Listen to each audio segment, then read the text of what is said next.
Let me ask you something honest. You show up, you put in the hours, you earn real money. But every single month, without fail, you reach the end of it and think, where did it all go? Nothing extravagant. No shopping hauls, no spontaneous trips. Just regular life. And somehow, your bank account still looks like it lost a fight. Here's the thing nobody wants to say out loud. It's probably not your income holding you back. It's the small, silent mistakes happening on autopilot. Every week, every month, completely under the surface. Today, we're pulling all of them into the light. 7 money mistakes that quietly keep people stuck. And exactly what you can do to start turning things around. I'm Annie. I created this channel because I got tired of financial advice that assumed you already had everything figured out. If you're working hard and still feel like you're not getting ahead, this one's for you. Let's get into it. Mistake 1, the invisible drain. You don't actually know where your money goes. I know, you have a rough idea, but rough ideas aren't the same as the truth. Think about last week. Could you tell me right now every single thing you spent money on, down to the exact dollar? Most people genuinely can't. And that gap between what we think we spend and what we actually spend, that's where hundreds of dollars disappear every single month. It's never the obvious stuff. It's the $12 food delivery fee you barely remember ordering, the $16.99 subscription quietly auto-renewing in the background, the late-night online purchase that seemed totally fine at the time. Here's some math worth sitting with. If you're spending just $18 a day on small, forgettable purchases, that's over $6,500 disappearing in a year. Invested at 8% annually, in 25 years you're looking at over $400,000. Same money, just redirected. This isn't an income problem. It's a visibility problem. Track everything you spend for 7 days. Every coffee, every fee, every random click. Not to shame yourself, just to finally see the full picture. Mistake 2, the upgrade trap. You land a raise, your income finally goes up, and naturally, things shift a little. A nicer apartment, a newer car, more dinners out. You worked for this, so why not enjoy it? Here's the problem. Your expenses have a way of expanding to fill whatever income arrives. And months later, despite earning more than ever, you feel just as financially stretched as before. This is lifestyle inflation. And it doesn't feel like a mistake. It feels like a reward. The shift that actually changes things, whenever your income grows, increase your savings rate before you upgrade your lifestyle. Even redirecting half of every raise into savings automatically can completely reshape your financial future over a decade. Your future self still gets to enjoy the money. She just gets the version that actually compounds. Mistake 3, compounding working against you. Credit cards, used well, genuinely have value.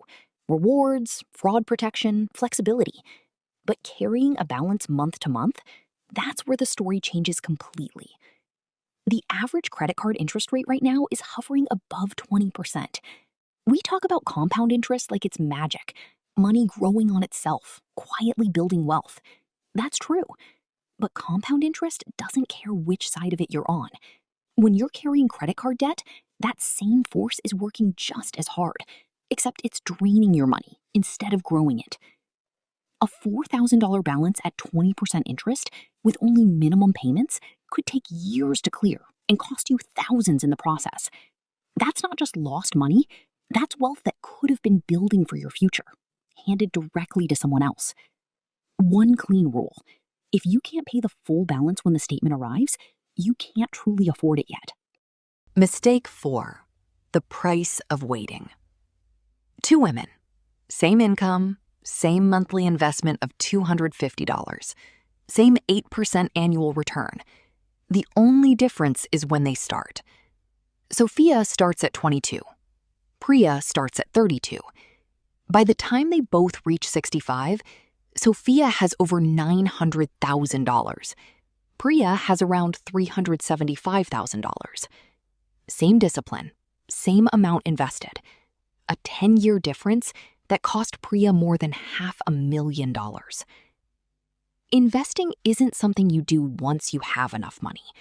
It's how you get to having enough money. Every year you wait, you're missing growth on that growth. Start with whatever you actually have right now. $25 a month, $50. Waiting for the perfect amount is just another way of staying stuck. Mistake 5. One bad month away from debt. Life doesn't ask for permission before it gets expensive. A car that breaks down, a medical bill that shows up out of nowhere, a job that ends faster than you planned.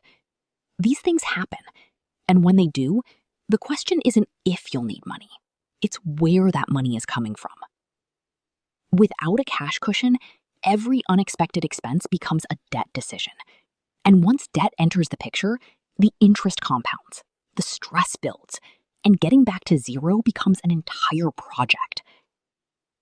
You don't need 3 to 6 months of expenses saved immediately. That's the goal, not the starting line. Your first real target is $1,000 in a separate account, untouched, just sitting there. That single buffer can stop one rough week from turning into 6 months of financial recovery. Build from there, but start there. Mistake 6. Writing off small savings. If you can only set aside $40 or $50 a month, what's the point, right? That's not going to change anything. Let's actually look at the numbers. $40 a month, invested at 8% annually over 30 years, that's nearly $60,000. Not life-altering on its own, but absolutely not nothing. Increase that to $150 a month, you're looking at close to $250,000. Wealth is almost never built through one massive, perfectly timed decision. It's built through consistent, small actions, repeated long enough for compounding to do the heavy lifting. Small and consistent will always beat large and eventually. Mistake 7. Relying on willpower as a financial strategy. Willpower is a limited resource. Motivation fluctuates. Life gets busy. If your financial plan depends on you feeling disciplined every single day, it will slip. Not because you're failing, because that's not a system. That's just hoping. The fix isn't trying harder. It's removing the decision entirely.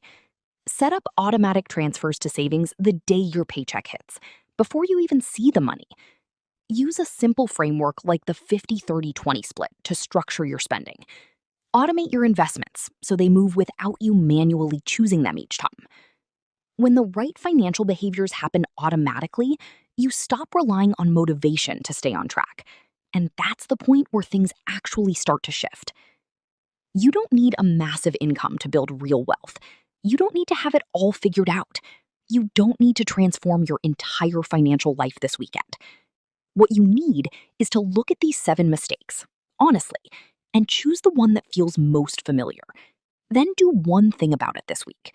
Track your spending, open a savings account, set up one automatic transfer, pay more than the minimum on a card you've been ignoring. One move. That's it.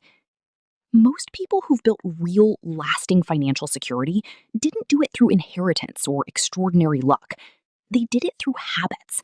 Quiet, unglamorous, boring habits repeated over years. Your financial future isn't waiting on some big breakthrough moment. It's being built, or not built, by the small choices you're making right now. Which of these 7 mistakes resonated with you the most? Drop it in the comments and subscribe for new videos every week. I'm Annie, and I'll see you in the next one.